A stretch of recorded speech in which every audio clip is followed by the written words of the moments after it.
എനിക്ക് ഭ്രാന്ത് കയറുവാണ്. എനിക്ക് 6 പാക്ക് ഉണ്ടാക്കാന്നുള്ളതും ഭയങ്കര എളുപ്പമാണ്.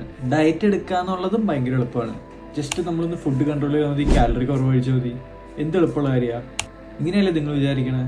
ഇപ്പോൾ ടൈം 8 o'clock. ഇന്നത്തെ ദിവസം എനിക്ക് കഴിക്കാൻ നിലവിൽ ഫുഡ് ഒന്നും ബാക്കിയില്ല. കാരണം വിശപ്പ് കൂടിയിട്ട് ഞാൻ എല്ലാ ഫുഡും കഴിച്ചു കഴിഞ്ഞു. അപ്പോൾ ഇനി എനിക്ക് എന്താ ചെയ്യാൻ പറ്റുകയെന്ന് വെച്ചാൽ, ഈ വെള്ളം ഇത് മാത്രം എനിക്കിനി കുടിക്കാൻ പറ്റുള്ളൂ. ഇനി ഉറങ്ങണ വരെ.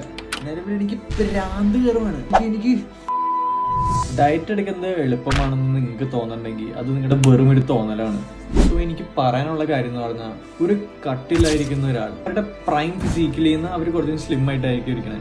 അപ്പോൾ അവർ ഡ്രസ്സൊക്കെ ഇടുമ്പോൾ കുറച്ച് മെലിഞ്ഞ പോലെ നമുക്ക് തോന്നാം. ഇങ്ങനെ കഷ്ടപ്പെട്ട് ഡയറ്റ് എടുത്ത് എല്ലാ ദിവസവും ജിമ്മിലും പോയി കഷ്ടപ്പെട്ട് കാർഡിയോയും വർക്കൗട്ടും ഒക്കെ ചെയ്ത് കഴിഞ്ഞിട്ട് ഒരു ഡ്രസ്സ് ഇട്ട് വഴി കൂടെ നടന്നു പോകുമ്പോൾ, ഓ എന്താ മെലിഞ്ഞിരിക്കണേ, ജിമ്മിലൊന്നും പോണില്ലേ എന്ന് പ്ലീസ് അയാളടുത്ത് ചോദിക്കുക. അയാൾക്ക് അത് എന്തുമാത്രം വിഷമം ഉണ്ടാക്കുമെന്ന് നിങ്ങൾക്കറിയില്ല. So let us spread positivity.